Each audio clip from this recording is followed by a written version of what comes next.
Now, it's time for Levack and Goz to answer the question, why? Why? Tell me why? Why? Normally we do this on Wednesdays, but since we got a short week and we're going to do fantasy versus reality for you tomorrow, it is why on a Tuesday. That's why right there. That's right. Simple way to play this game. You just can't answer why not, and I don't know. Huh? The first one. Can I go, huh? No, you can't do that either. Right. You're really finding the loopholes in this game. Ryan Fitzpatrick is the starting quarterback this weekend for the New York Jets. Why? See, this is the one that I really want to yell, I don't know, because it doesn't make any sense. But the bottom line is this. Todd Bowles is a scared man coaching for his job. Even though he says, I don't think like that, I don't act like that, whatever. That's the only reason I can think of, short of he honestly believes he's still in this, or Bryce Petty may have hit on his wife. Those are the only reasons that make sense to not have Bryce Petty. What about the simplest one, which is the one I thought you were going to go with? Ryan Fitzpatrick is still a better quarterback than Bryce Petty. Even though he's thrown a bunch of interceptions, he's spent more time in the NFL, he's played under Todd Bowles before, maybe he's just better. That's not the case. And even if it was the case, let's be honest. Who's going to be on this roster next year? Ryan Fitzpatrick or Bryce Petty? As of right now, it seems more likely Bryce Petty's going to be on the roster. Well, we know who won't be. You know, we keep saying that we know Fitzpatrick's not going to be, we know he's not going to be, but if he continues to play for the rest of the season, is he going to Jay Cutler us? He didn't want to be here this year. While he should have been working out with Bryce Petty, he was running around getting fat with the kids, okay? His workout program was to eat ice cream and throw his kids around the yard. I can do that. Bryce Petty put in the work. Bryce Petty should have the job. I know just this time last season, people would have wondered if Ryan Fitzpatrick would have been back as the Jets quarterback, and then all of a sudden he played well, and then really well, and then he was one game away from the team getting into the playoffs, and everyone thought, oh boy, maybe Ryan Fitzpatrick should be back. And we watched everything that happened in the offseason. Brock Osweiler, for the big deal he had, played a factor of why Fitzpatrick waited to sign, because he thought he was worth more. I think it just still comes down to flat out Ryan Fitzpatrick's better than Bryce Petty. Just because he's played horribly doesn't mean Bryce Petty's become better. It's just Jets fans say, please, we'll take anybody else. We just want to see him. We know if you know one thing is going to make you sick and you're not sure if the other thing's going to make you sick, do you keep eating the thing that makes you sick, or do you give the other thing a shot? Let me tell you a story. I hope I'm never in that scenario in my life. Let me tell you a story about the Buffalo Bills between the years of 2009 and 2012. Okay. They were fooled by a man named Ryan Fitzpatrick. They said, you know what he does? He wins games. We're going to give him a cute nickname like Fitzmagic, and he's going to give us comeback wins. And then we're going to give him millions of dollars. And then he's going to suck. Guess what the Jets didn't learn from? History. And now Fitz is history. Boom! Wing! We're just going to move on to number 2 here because it involves the Buffalo Bills and it involves their head coach, Rex Ryan. Bills coach Rex Ryan called the Jacksonville Jaguars, their opponent this week, the best 2-win team ever. Why? Because, I mean, you can't really argue with him because I can't remember like a 2-win team that's worth getting into an argument about. And you know what? We're not going to. We're not going to go through the list of 2-win teams heading into week 11 of the NFL season that were better than this team. Week 12, I should say. Week 12. But here's the beauty of it. Rex needs to motivate the troops. Shady McCoy had to have his thumb surgically put back into its socket.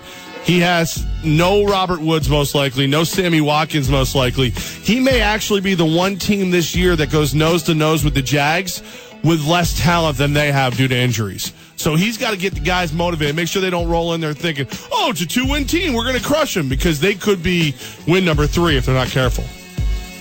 We have a colleague here, Zach By, Big Board Sports, who is a Buffalo Bills fan. Die-hard Bills fan. I know a lot of other people who are Bills fans.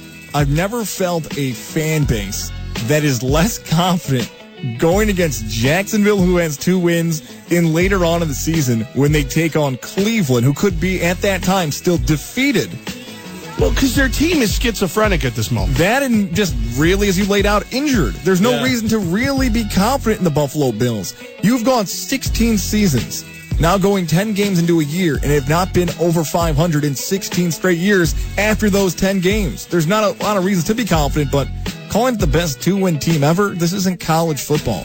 Guys at the professional level are going to get motivated on their own. Rex Ryan's a great motivator, but sometimes in scenarios like this, when you're playing a team talent-wise that is worse than you, they don't need the extra motivation. Isn't it just a little refreshing to hear him speak well of somebody else and not himself? When it comes to teams, a little bit. But even this is a stretch. Jacksonville, and you touched on this a little earlier, and you were almost in the majority that people thought Jacksonville would at least get better, contend for the AFC South. Blake Bortles put up some decent numbers last season. A lot of talent. He did. We'll move on to number 3 here. Yeah, for sure. Texas currently has Charlie Strong employed as their head coach. Is it what time is it now? Right. That's kind of what this one's getting at. I think this is a modest amount of respect. Like, real respect would have been not announcing your decision till after the season's over, unless you're all in on Les Miles. But I think this is a situation of, like, when you give your employer 2 weeks notice, they're giving their employee a couple weeks notice. Just let them know, hey, we're going to let you coach it out. We appreciate you. You did what you could do. You ain't got to go home, but you got to get the heck out of here. It's a lame duck, it seems, job, and I get maybe the pressure of the players coming out and saying we're going to boycott the game against TCU may have put pressure on the university and others. It seems more so that they were going to fire Charlie Strong. Someone leaked the report hit the media, and now everyone knows except Charlie Strong, who Charlie Strong yesterday came out and said, no one's told me I've been fired.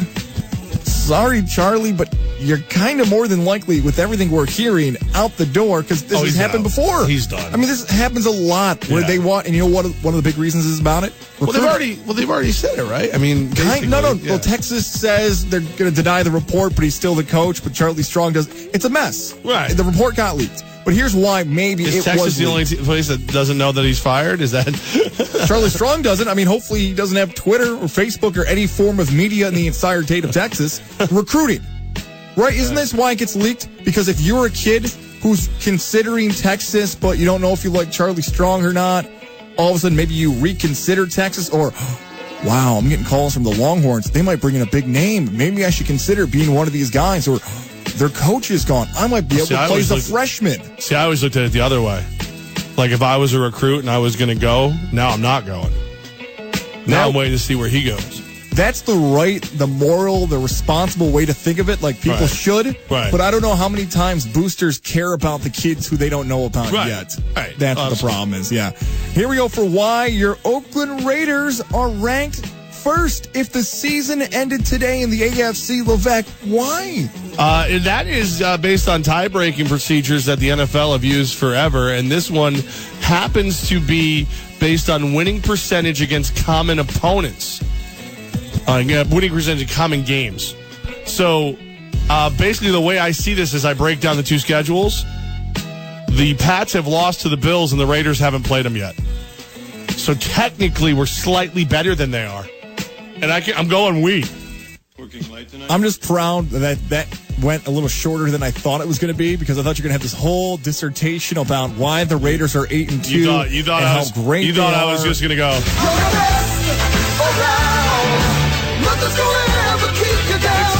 Finally, Karma has come back to the NFL. Yeah, Tuck rule. I thought that's how that was going to go, and when I asked for it, Levack will deliver. Hey, man, I'm here. I play the request. They're 8-2. For you, you're just happy that the winning season could be around, right? This is what I'm saying. I actually texted you in closer last night. One more win. First winning season since 2002. Okay? Best start since 2001. It will right now. It's only the second non-losing season since 2002. Hugh Jackson coached them to 8-8. But feels good. Feels good. Derek Carr is the real deal. I fought that, and you know this. I fought that. It's like he's average. He's okay. He's pretty good. They put good weapons around him. Blah blah blah. No, my man's the real deal. Notre Dame football may have to forfeit wins from the 2012-2013 season for a trainer doing two players' work, but North Carolina With the basketball and football controversy, the academic scandal has yet to vacate any wins. Why? Look, man, if you want me to make sense of the NCAA, we're going to need a different game. Because, all right, I'm going to go with, let me see. You can't make sense of the NCAA. Like, I always like Shark, Tarkanian. Yeah. What was the one where he said the league is so mad at Kentucky they're about to find like Illinois or something like that? You know what I mean? Like this is just what the NCAA does. It's you know what? You're punished. You're punished. You punished yourself? Oh, you did something way worse, but you're punished. You're not really punished. You're punished. Oh, you paid back money and did everything we asked you to do? Okay, you're not punished anymore. The only way I can rationalize this is that North Carolina, that had gone on for 17 years. And the Notre Dame situation's gone on for far less. So maybe they said, hey, here's our information. Just cleaned up faster? Cleaned up faster. All right, I'll go with, I like that. That's why, because it was easier to figure out. I hope the NCAA doesn't have the notice of, hey, look, this took 17 years. It's going to be a while, so I don't know. It's really hard. What about Catholic guilt? What if Notre Dame actually just went, here, this is what we did wrong? It just said, hey, gave them everything. Maybe. I mean, I just don't get it. The NCAA, you have a huge issue in North Carolina. That should kind of take precedent. Wouldn't you think when it comes to, hey, you've committed a crime for over 17 years. We're going to get to you guys in a bit. Let's deal with the guys over here doing work for a trainer. We'll see you after the tournament. Yeah. Completed coursework the trainer for 2 players. You equal ratings for the tournament. So we'll see you in April. Yeah. Football and basketball overall for the North Carolina thing. You're right. That was, the NCAA tournament, Roy Williams and company. Maybe we'll find out in 2019, 2020. Last one for you here. People in 2016 still shop on Black Friday. Levack, why? Dude, deals, man. It's all about the deals. I, for one, hate crowds. Like, absolutely hate crowds. Freak me out. Can't handle them. Make me nervous. So that's why I shop on Cyber Monday. Yeah, that's what I'm talking about. I'm all about putting the UPS man and FedEx man to work. I would go out, but it just seems anything I want would either I'd have to fight for it, which it ain't Hunger Games. I ain't going. Or I'm just not going to get it. It's not going to be there. There are other deals that you can get. You laid out Cyber Monday. You can do it in your pajamas if you want. Take the day off. Small Business Saturday is always a good one to do. Of course. Local businesses. These Black Friday people, and there's a lot of them. There's tons of people. There has to be, for most of them, the thrill of it, right? Watching the doors bust open. You're running through there like the Ultimate Warrior, grabbing your stuff, suplexing people. There's a thrill of it to shop on Black Friday. I'm guessing. Stomped outside the door. When I was a kid, my mom worked part-time over the Kmart. That's not here anymore. It's CarMax now. Yeah. And they used to do the blue light specials. So, like, periodically on certain nights, like, there's now a blue light special on blenders in aisle 4. So, like, everybody's just roar, like, trucking over there and trying, like, the blue light's literally going off. People are grabbing them, like, grabbing blenders out of other people's hands, throwing elbows, whatever. I was like, as a kid, I'm like, I'd never. I'm not going to do this. Have you in your lifetime ever done the Black Friday shopping? No.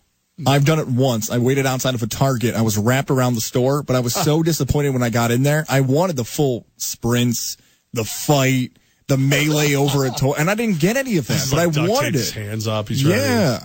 No, thank you, man. I had no interest in that stuff. That's why God invented the internet. But you know what? If you want to take videos of it and you decide, we're still going to do it, send it to us. I'm okay. I want to watch some live Black Friday shopping, some craziness.